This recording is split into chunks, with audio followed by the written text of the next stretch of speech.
Sa gitna ng karamdaman at pagsubok, ang panalangin ang nagiging sandigan ng puso.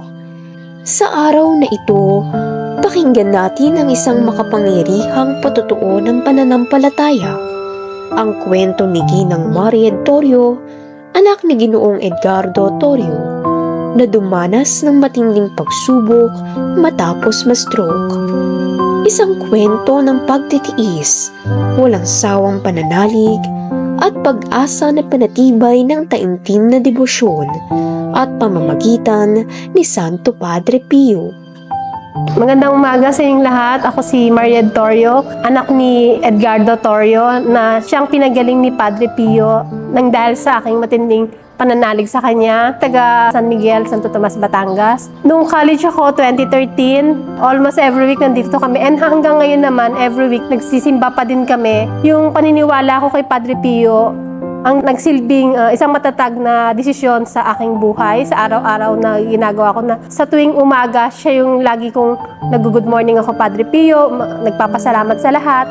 Nakilala ko si Padre Pio nung nag-work ako sa Avon, 2002. Then, nung napunta ako dito sa Santo Tomas, isa siya sa lagi kong naririnig sa mga tao kapag nagsisimba ako sa bayan. Lumakas lalo yung paniniwala ko sa kanya. Noong taong 2015, na-stroke yung father ko at napunta siya sa St. Luke's sa acute stroke unit.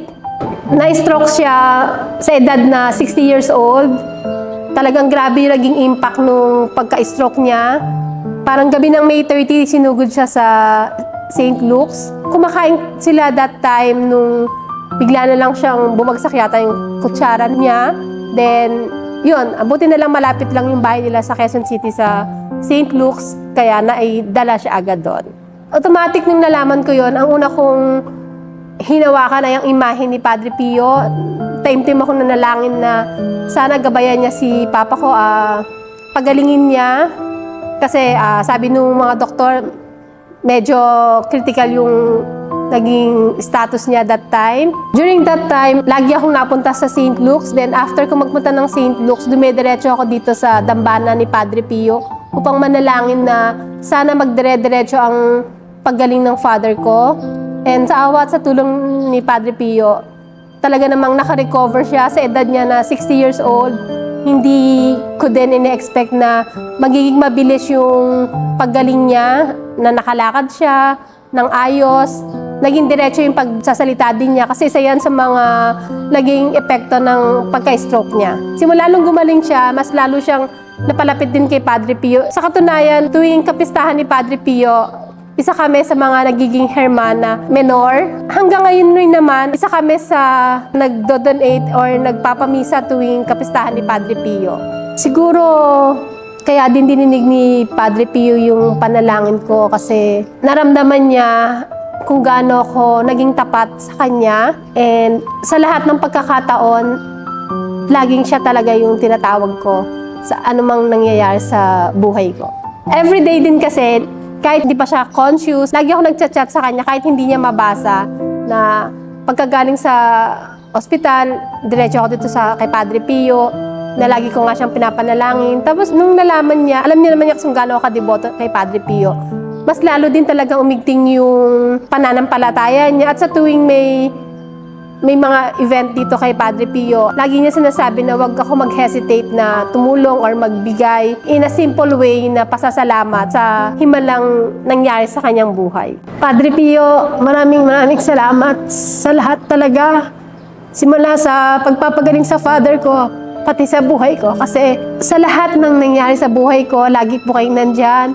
At alam ko pong hindi nyo po ako pinapabayaan. May time na akala ko hindi nyo na po ako napapakinggan. Pero yun pala ay paghahanda lamang sa mas mabuti at mas magandang sagot sa aking mga panalangin. Kaya walang hanggang pasasalamat sa pagmamahal.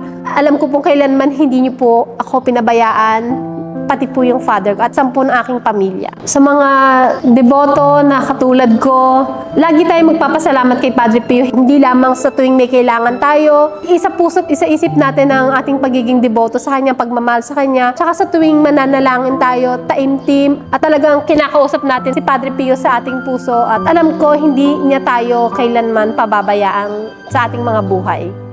Through the patience, loving intercession of Padre Pio, I give thanks for the grace of healing and strength. After my stroke in 2015, in moments of fear and weakness, his prayers brought me comfort, courage, and renewed hope. By God's mercy, I was guided through the pain into recovery, learning patience, humility, and trust.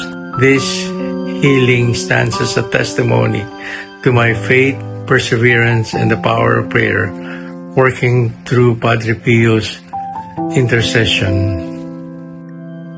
Tunay ngang ang bawat panalangin ay may katugunan. Ang paggaling ni Edgardo Torrio ay isang patunay ng kapangyarihan ng panalangin at ng mapagkalingang pamamagitan ni Santo Padre Pio. Kaya ng kanyang paalala sa atin, manalangin ka, umasa at huwag mag-alala. Walang silbi ang pag-aalala. Mahawain ng Diyos at tiringgin niya ang iyong panalangin.